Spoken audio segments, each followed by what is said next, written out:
Hello everyone, this is Lucas with part 2 on how to build a bicycle house, and what I have here is a frame I welded up yesterday. Nothing complicated.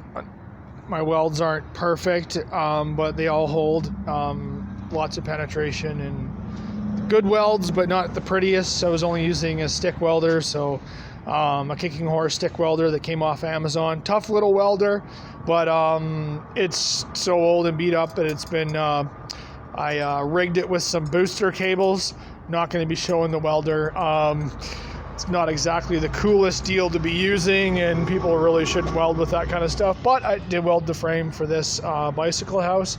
What I used to weld the bicycle house, this angle iron I got, was from old bed frames.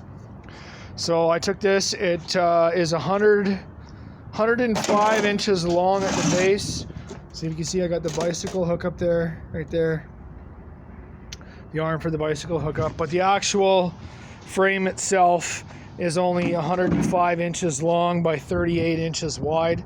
And the 38 inches wide should accommodate a standard full-size single mattress, which is going to be going towards the front of the bike. So this one here is the front, and this here is the back.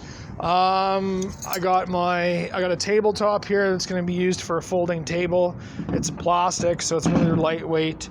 I got the bottom of this barrel. I'm going to be cleaning out here, and I'm going to be using it as going to be for the shower base. Pretty much all the appliances, shower base, and everything is going to be going at the back of the Velo house right here. This compartment here is actually built to encompass most of this stuff here. Some of it's going to be hanging on the wall when it's not in use, and other things. And really, I'm just trying to make things as portable, movable, stackable, and as small as possible and as light as possible. The tires I have for this are both rear tires, and as you can see, I spun off the rear sprocket with a rear sprocket removal tool, and instead of having the retaining nut, I actually used another lug nut backwards. But if you can see, I welded another piece of angle iron to make this like a piece of square tubing where the rear rim slides through, or the rear axle slides through, and then I just used another lug nut. So there's two lug nuts on each side. One's acting as a spacer and lug nut, and it all fits together well. It doesn't look like it would be strong. These are only 24s, but I've stood on this and I weigh 215 pounds, I think. I've stood on it and there's no issues. Driving it around so far, there's been no issues with it. It is still a little bit flimsy, but I don't have the plywood on it yet. The plywood is actually, not only is it to the base, but there's also a structural element to that as well. This is going to keep everything from twisting. Even though my welds are really good, there's still some flexibility to the frame, which is exactly what I was after. Nice and light. Probably only weighs, this whole deal right now probably only weighs like maybe 40 pounds, if that 40 pounds, maybe 30 pounds, something like that, between 30 and 40 pounds.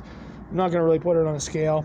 I got a little Arduino Arduino Mini sitting over there, and I'm going to be using that to do things like control lights, charging systems, and all that other kind of stuff that's going to be incorporated into here. And yeah, that's all I got so far. So this is part 2. This is how I've done everything so far. If you like these videos, give us a thumbs up and subscribe, and we'll be back with a part 3 on how to build your own bicycle house out of recycled materials for, pretty much nothing. Whole budget here is supposed to be under 20 or 200 bucks, and so far we're only 7 in.